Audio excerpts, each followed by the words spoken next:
The day my father announced that he was leaving the house to my sister, I was standing in the kitchen holding a casserole dish with both hands.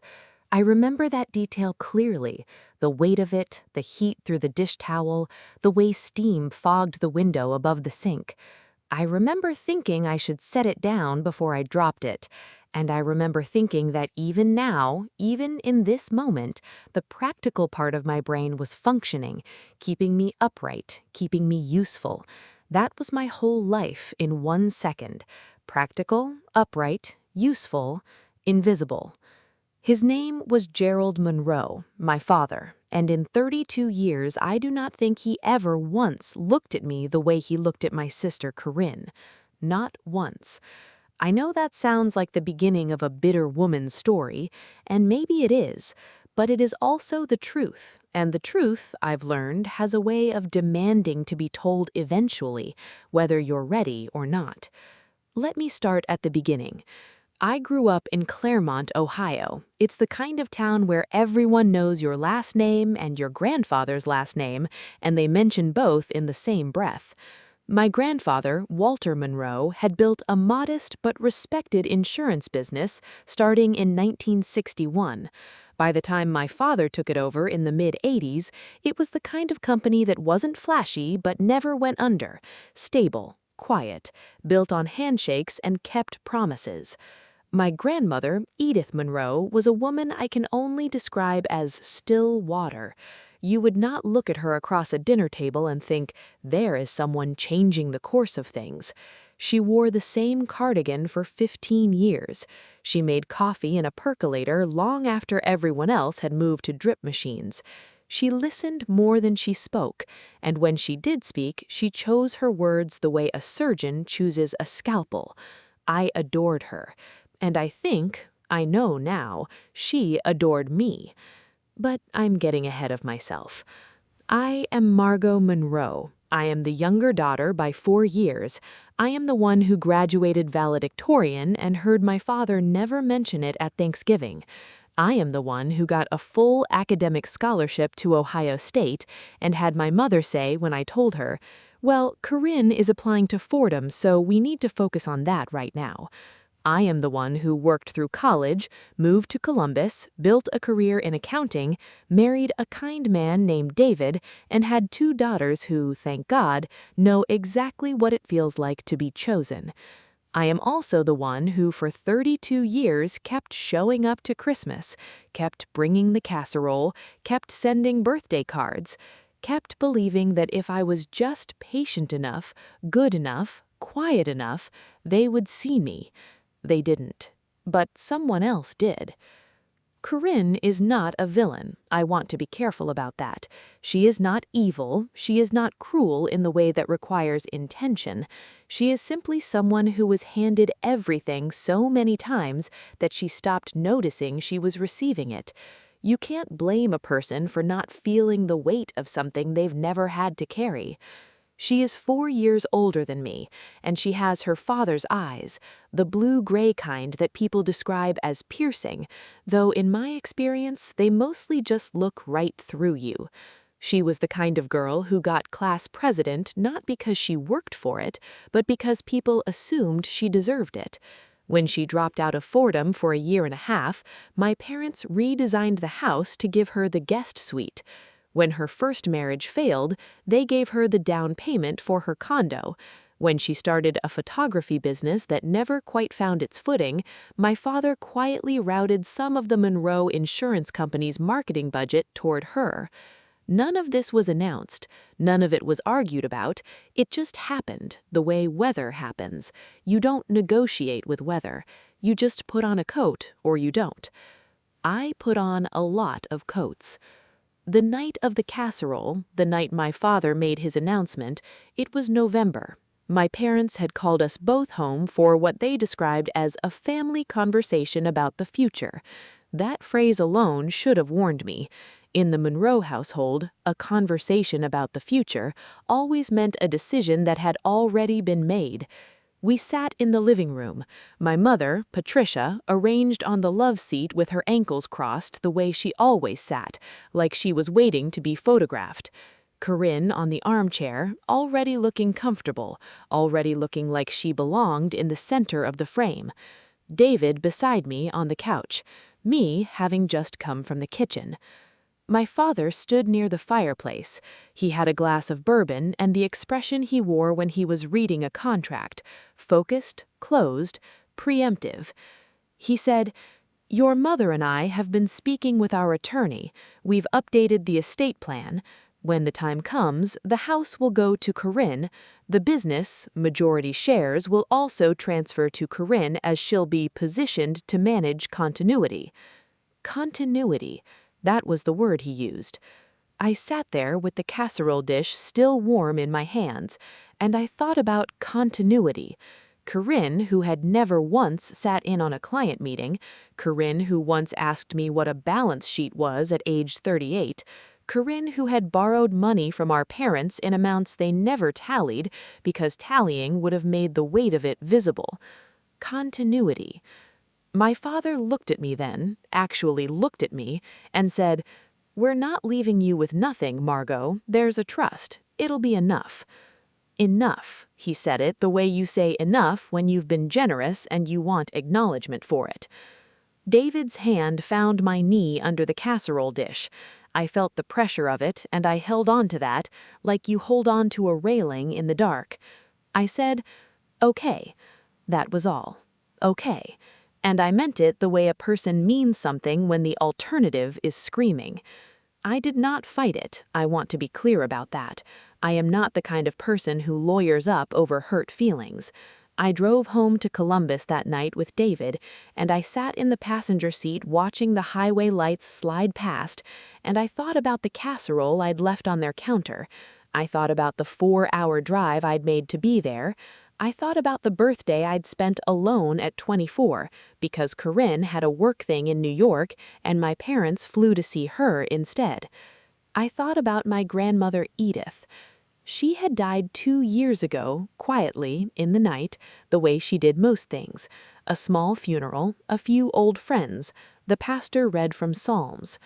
After the service, my father's attorney, a man named Wallace Greer I'd met maybe twice, had pulled me aside in the church parking lot and said something I'd been turning over in my mind ever since.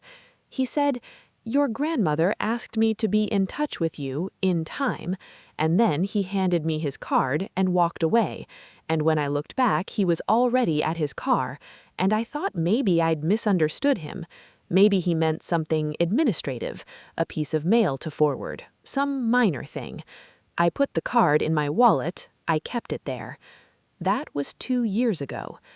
If you enjoy stories where truth eventually finds its way, consider subscribing to Silent Victory Stories, new episodes every week, right here. The letter arrived on a Wednesday.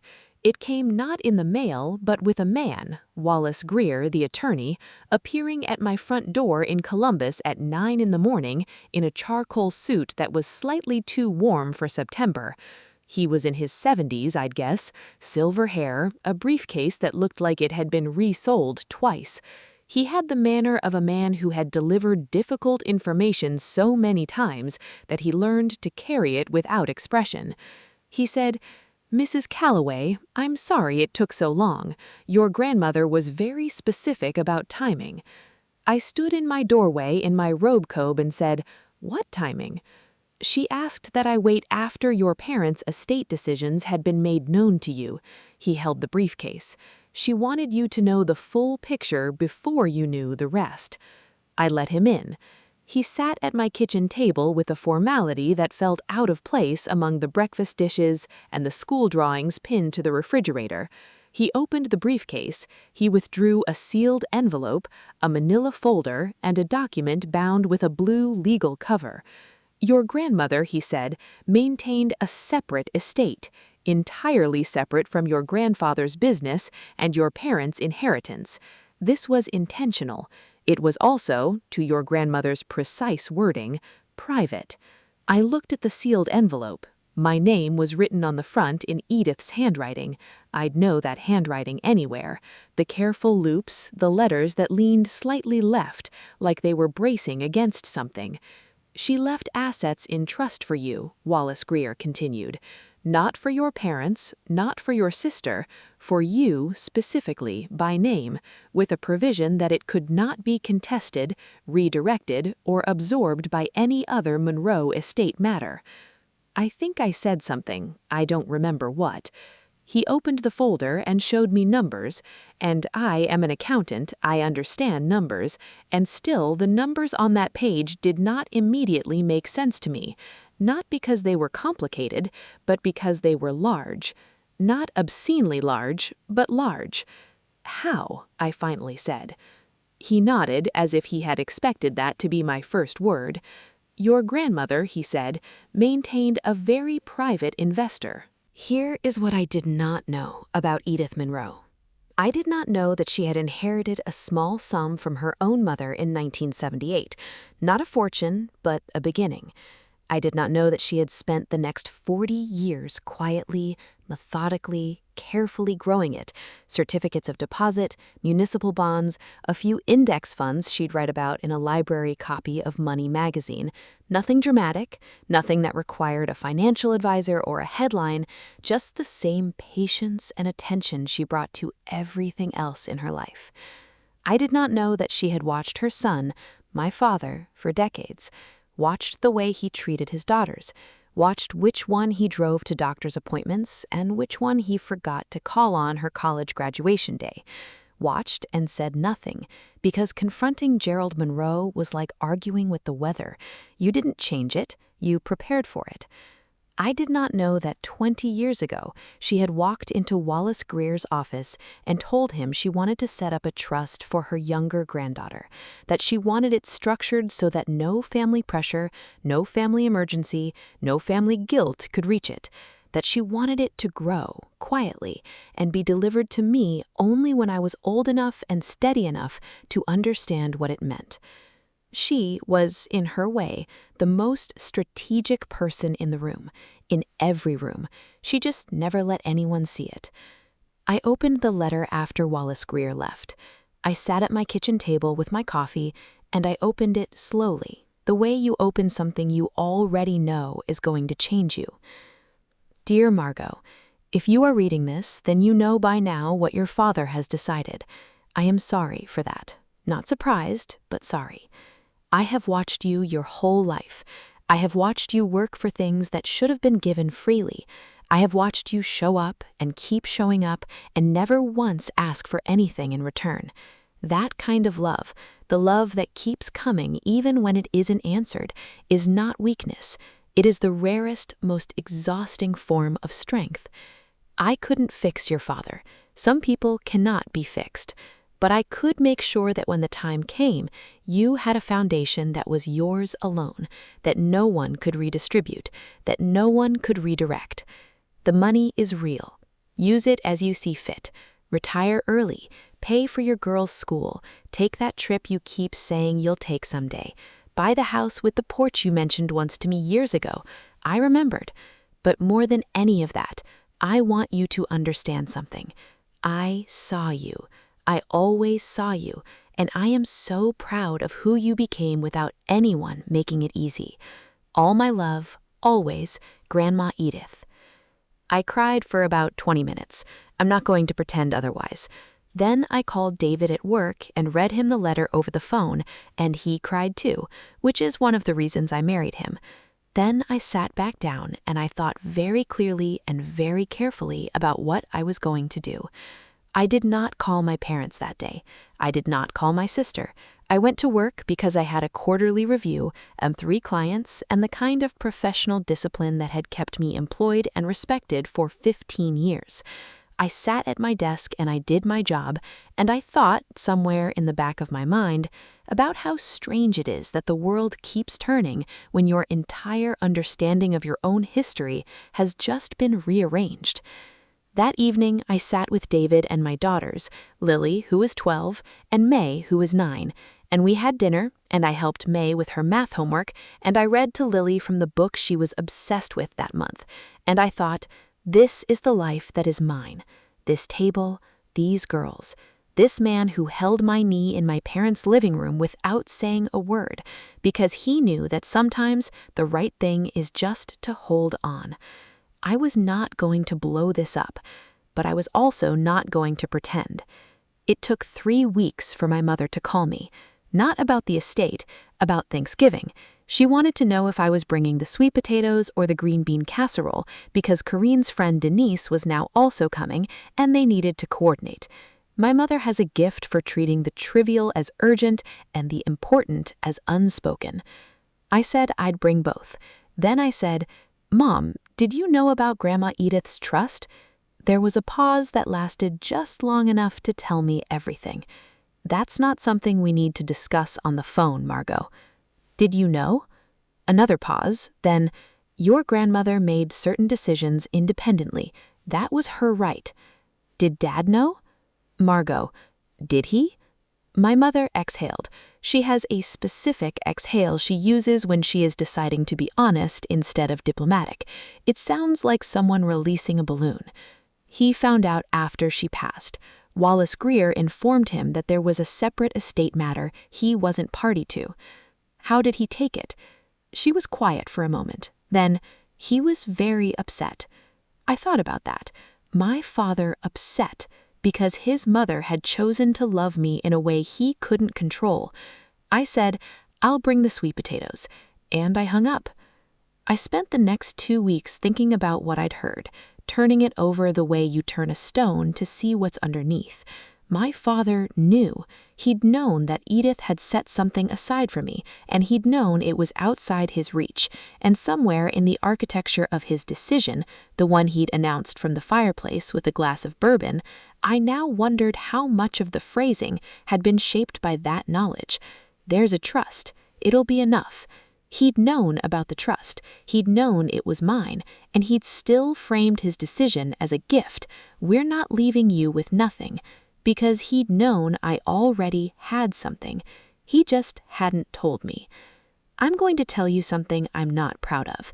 For about 4 days in week 3, I sat with the idea of doing nothing, of just taking what Grandma Edith left me, quietly, the way she'd given it, saying nothing, changing nothing, continuing to show up at Christmas with casseroles, continuing to be the practical, upright, useful daughter. Part of me, the part trained by 32 years of being overlooked, genuinely wondered whether I deserved to be angry, whether I was reading things into too much, whether my father was just a product of his generation and his patterns and his own complicated relationship with fairness. David talked me off that ledge, not with anger, not with a speech. He just said one evening when I was quietly disappearing into my own head, "Margot, what would you tell Lily if this happened to her?" I thought about that. I thought about my 12-year-old daughter, bright, funny, relentlessly fair, the kind of girl who splits her Halloween candy evenly without being asked, and I thought about her at 43, sitting at a kitchen table wondering if she was allowed to want things. That was the end of doing nothing. I called Wallace Greer the next morning. I asked what I needed to know about the legal architecture of the trust. I asked him if there was anything in the estate documents that related to the Monroe family business. I asked him to walk me through everything my grandmother had put in writing. He did.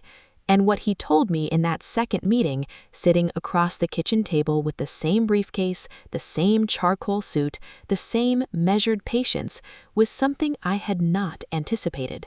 My grandmother had not only left me a trust, she had also, quietly, retained a minority ownership interest in Monroe Family Insurance through a holding structure dating back to the 1970s, when my grandfather, Walter, had brought her in as a silent co-founder. It had never been transferred, it had never been dissolved, and because it had never been transferred, and because Edith had left her interests to me in the trust, I owned 14% of my father's company. Let that sit for a moment, because I had to let it sit for a long time. 14%, not a controlling share, not a majority, but not nothing either.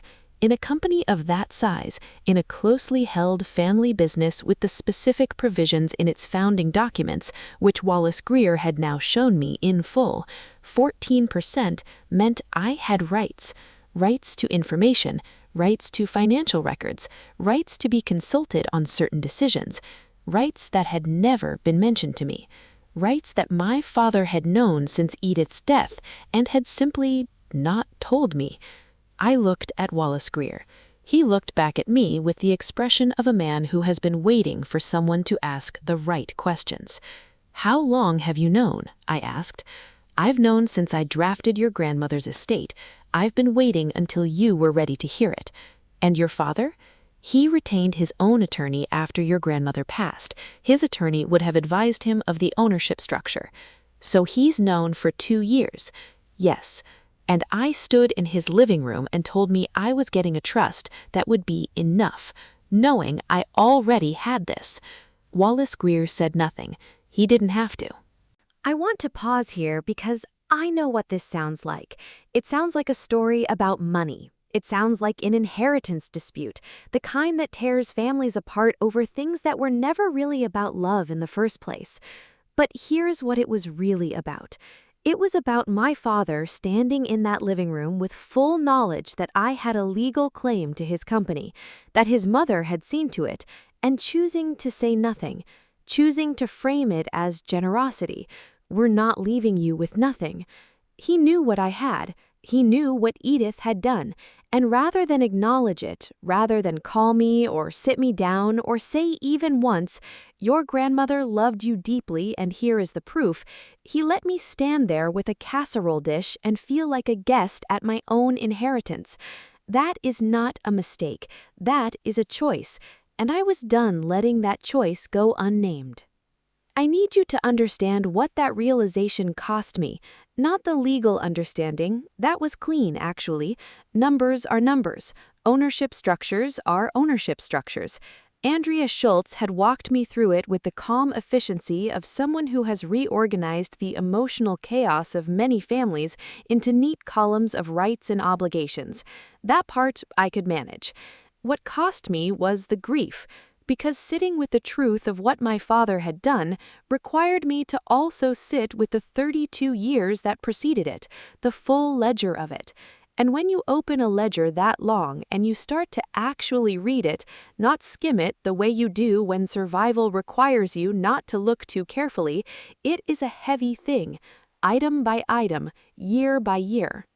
The year I turned 8 and my father coached Corinne's soccer team on the same weekend as my school science fair, where I'd built a working model of the water cycle out of a fish tank and a lamp, and real aquifer soil I dug up behind the church.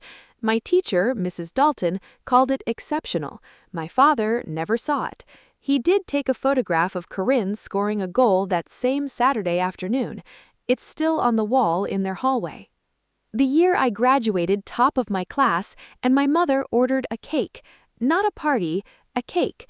Corinne got a party when she finished community college after Fordham, streamers, the good china, aunts and uncles from 3 counties. For me, a yellow cake with cream cheese frosting from the bakery on 5th Street, eaten at the kitchen table on a Tuesday evening, my father already reading the paper before the last slice was cut. The year David proposed to me, and I called home immediately, giddy and overwhelmed, and my mother said, "Oh, that's wonderful, honey." And then, and this is the part I have never told another living person, she said, "Corinne is having a hard week. I should probably call her. I'll call you back." She called back 3 days later.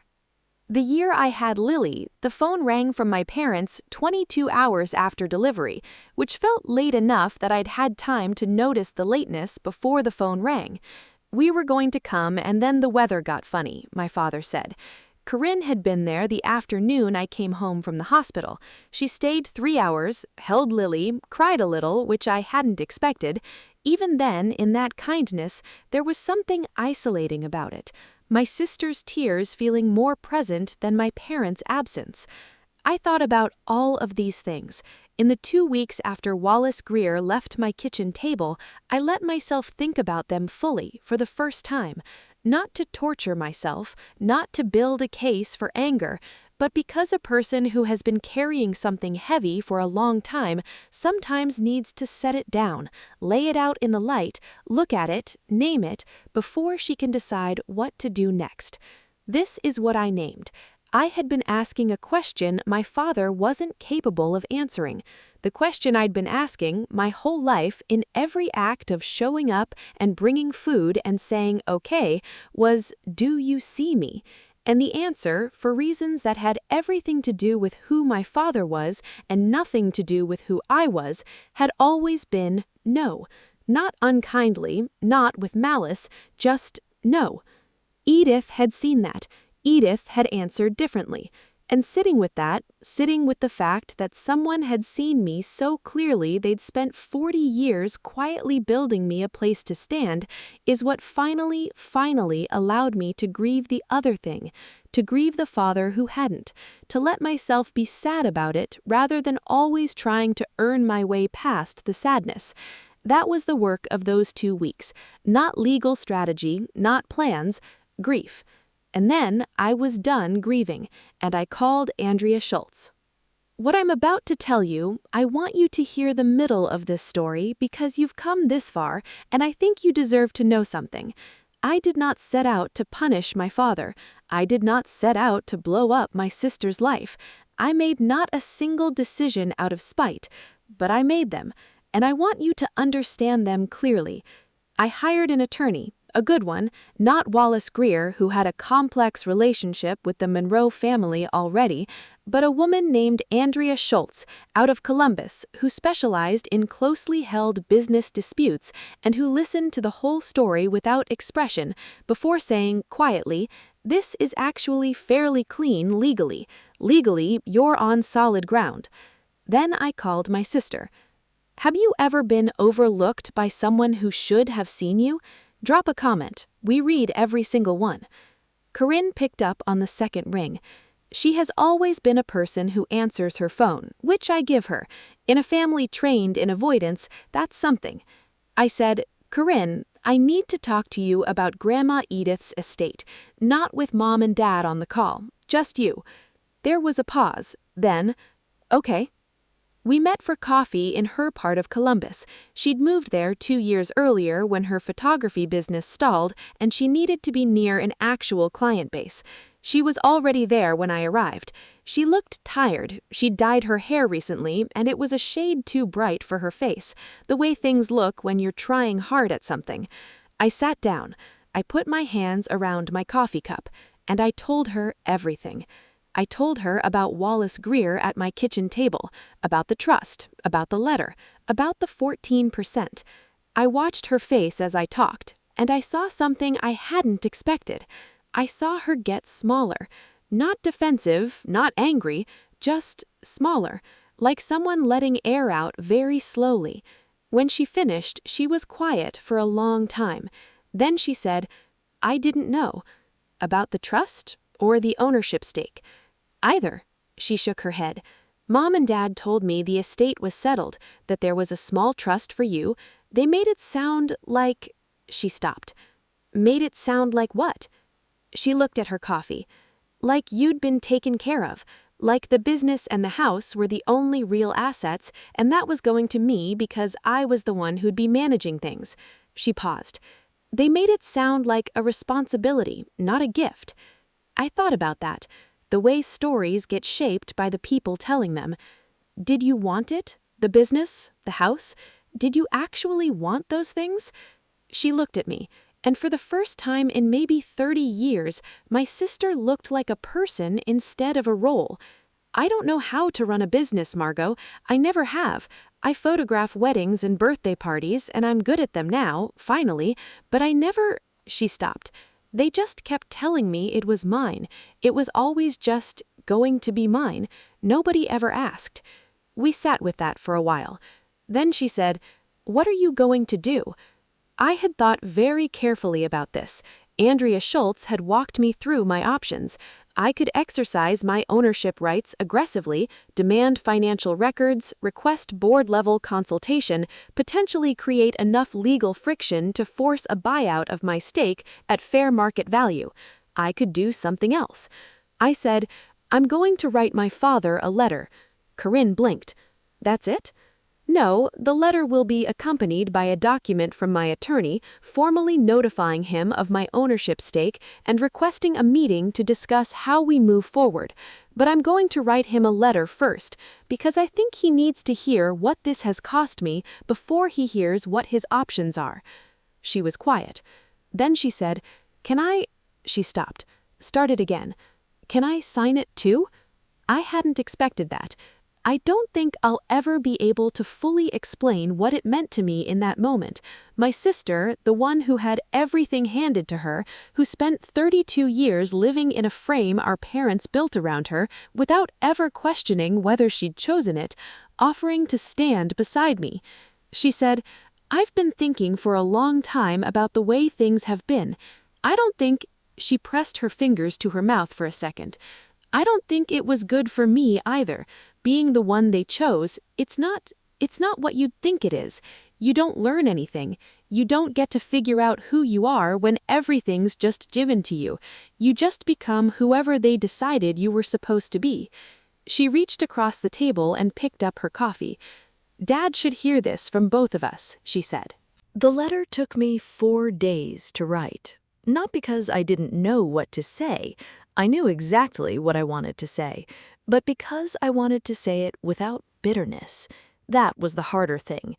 Bitterness is easy. It's clean and hot, and it feels like action. What I wanted was something different. I wanted truth that was steady. I wanted words that could be read in 20 years and still hold their shape. I wrote about the casserole dish. I wrote about the scholarship announcement and my mother turning the conversation to Corinne's Fordham application. I wrote about the birthday I'd spent alone. I wrote about standing in the living room, hearing my father say enough, and understanding somehow that he already knew it wasn't enough, because he knew about Grandma Edith's trust, and he'd just never said so. I wrote, "Dad, I am not writing this to punish you. I am writing this because I have to believe, that somewhere inside you is the man Grandma Edith raised, the one who knew the difference between fair and convenient. I am writing this because I want you to look at what you've built and who you've included in it and ask yourself honestly whether the answer you come up with is one you can live with." I wrote, "Grandma Edith saw me. You did not. I have spent 32 years trying to earn something that was never on offer, and I am done with that. Not because I hate you, but because I respect myself too much to keep trying." And I signed it at the bottom with both our names, Margot and Corinne. I'm going to tell you what happened when he read it. I wasn't there. I sent it by certified mail on a Thursday. I know it arrived on a Saturday morning because the tracking confirmed it. I know he read it that day because my mother called me that afternoon, not to argue but to say, in a voice I'd never quite heard from her before, something stripped down and a little raw, "Your father isn't well. He's been sitting in his study for 3 hours." She didn't say anything else. I didn't say anything either. I sat in my kitchen after I hung up, and I thought about my father in his study, a room I've been in hundreds of times, brown carpet, a desk that smelled like old paper, the diplomas and industry awards arranged on one wall, a single photograph of their parents on the day they opened the insurance office in 1961, Edith and Walter Monroe, both of them 20-something and squinting into a summer sun, looking like people who had decided on something and were not going to be talked out of it. I wondered if he was looking at that photograph. I wondered if he was seeing in his mother's face something he'd failed to recognize in mine. I have not asked him. Some questions are better carried quietly than spoken aloud. That evening, late, past 10 o'clock, which is unusual for a man who has been asleep by 9:30 for the past 15 years, my phone rang. and it was my father. He didn't say hello. He said, "I owe you an apology." I sat down. I had been half expecting the call and still not prepared for it. He said, "I knew about your grandmother's trust. I knew about the shares. I told myself it was fine because you were—" He stopped. I heard him breathe. I heard something in that breath that I hadn't heard from him before, something unguarded, something that had been standing behind a door for a long time and had finally been allowed to come to the threshold. "Because you were always fine. You always managed. And I—" Another stop. "That's not an excuse. I know it isn't." I said, "No, it doesn't." He was quiet for long enough that I thought the call might simply end there in mutual silence, two people on opposite ends of a broken circuit. Then he said, "She always said you'd be the one who figured things out." "Who did?" His voice changed slightly, not softer exactly, more exposed. "Your grandmother." His voice changed slightly, not softer exactly, more exposed. "She said it to me once, maybe 10 years ago. We'd had some family dinner. I don't even remember what was happening. And on the way home, she said to me, 'Gerald, Margot is the one who will know what to do with hard things.' And I didn't. I thought it was just something she was saying. I didn't understand what she meant until today." I held the phone very still. He said, "I'm sorry, Margot, for a lot of things. I'm not sure I know how to list them all, but I am." I said, "I know," and I meant it, not as forgiveness, not yet, but as acknowledgement. I believed him. Whatever my father was or wasn't, he wasn't a man who apologized easily, and so when he did, he meant it. That was something. I said, "It's the first honest thing you've said to me in a long time, so that matters." He said, "Good night." I said, "Good night." The call lasted 9 minutes. I sat in my kitchen afterward for a long time. David came in at some point and didn't ask what had happened, just put a cup of tea down in front of me and sat across the table, the way he does when he's letting me have the silence I need.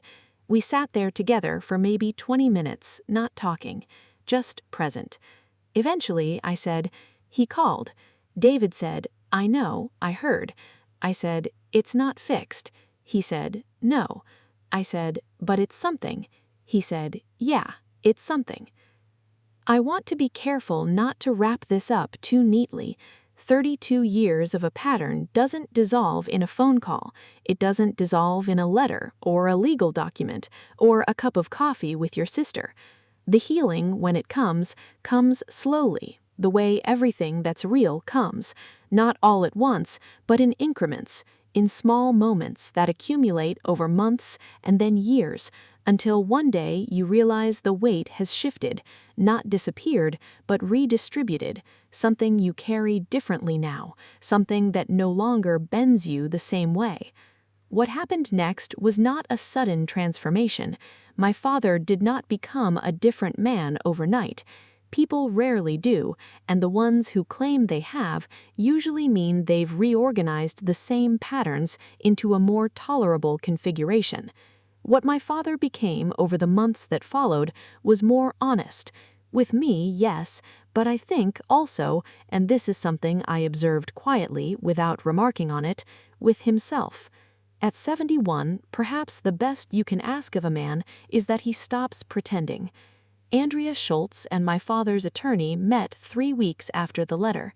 The meeting was professional and, given the circumstances, relatively civil. My father acknowledged my ownership stake formally. We discussed options. He offered to buy out my shares at fair market value, a number Andrea and I had already arrived independently, and which was within reasonable distance of what he proposed. I accepted. Not because I needed the money. Between the trust and the shares, I was more financially secure than I'd ever imagined. What I had wanted was never a stake in Monroe Family Insurance. What I had wanted was to be seen. The money was Grandma Edith's way of making that happen from a distance. The letter was mine. It is now 2 years since all of this happened. I sit on a porch as I tell you this story. It is a wide porch, slightly weathered, with white railing and a view of a yard that goes farther back than I thought yards could go when I was growing up in Claremont. We bought this house 18 months ago. David refinished the floorboards himself, which took 3 weekends and a lot of strong language. Lily hung a wind chime from the eave that catches the morning light in a way that makes everything look like a painting. May planted sunflowers along the fence line last spring without asking anyone's permission, which is one of the things I love most about her. She just did it. Bought the seeds with her own allowance, dug the holes herself, watered them every morning before school. By July, they were taller than she was. She stood next to them and grinned at me like she created something miraculous, which she had. That is the kind of girl she is, the kind who doesn't wait to be told she's allowed. I am raising them differently. I know how that sounds. Every parent says it. Every daughter who grew up overlooked swears she'll do it better. But I mean it in a specific, concrete way. I say it out loud to both of them regularly. I am proud of you. I see what you did. I noticed. I say those words because I know what it cost me to not hear them, and I refuse to let that cost pass forward. Grandma Edith knew about this porch in a way. She knew I'd find it someday. She knew because she knew me, knew the part of me that needed to be still after years of moving through the world, braced for impact. She gave me the means to find it, and that is a gift I will never be able to fully articulate. Not because the amount was extraordinary, though it was for us significant, but because of what the gift was really made of. It was made of decades of watching, of noticing, of deciding quietly and without fanfare that I was worth something and that she was going to do something about it. She could not make my father see me. That was not in her power, but she could make certain that when the time came, what I had was mine, fully, legally, irreducibly mine, so that no family tide could carry it away from me. She planted sunflowers in her way, and I stood next to them eventually and grinned. My father and I speak, not often, not easily, but honestly, which is new, and which I have decided to treat as progress rather than consolation prize. He came to Lily's birthday dinner last spring. He sat across the table from my daughter and he watched her, the way she tells a story, the way she laughs, the way she argued a point at dinner about something she'd read in school and wasn't willing to let go of, and I saw something move across his face. I like to think it was recognition. I like to think he saw in her something of who I must have been at 12, and maybe felt, finally, the cost of having looked away. He brought her a book. He'd chosen it himself, I could tell, because it was exactly the right book, the kind of choice that requires you to have actually thought about the person receiving it. He didn't make a speech about it. He just handed it to her and said, "I heard you like stories about complicated families." And she looked at him and said, with 12-year-old frankness, "I do. Are we a complicated family?" And he laughed, a real one, and said, "Yes, yes, I think we are." It was the most genuine I had ever seen him. I didn't say anything about it afterward. Some ledgers you balance in silence. Corinne is doing well. She is doing better than well, actually. Without the weight of her parents' plan for her hanging over her, she's become her own person in a way that has surprised even her. She turned down the house, sold her interest back to our father at a price she negotiated herself, something she was proud of, something I was proud of. She put the money toward a proper photography studio, the kind with good light and a booking calendar and a reputation that doesn't need our father's name attached to it. She photographed May's school play last October. She came early and set up a proper rig and treated those third graders like they were performing at Carnegie Hall. May came home with printed photos in an envelope, each one labeled on the back with the kid's name in Corinne's handwriting, and she was so proud of them she put them in a folder she calls her Important Things folder, which also contains a seashell, 2 friendship bracelets, and a note her teacher wrote on the last day of 2nd grade. That is what Corinne is now. She is a person who puts names on the backs of photographs. We have lunch sometimes on Sundays. We talk like sisters, not like strangers performing family, like people who have decided each other is worth knowing. She asks about David's projects and remembers the details I told her last time.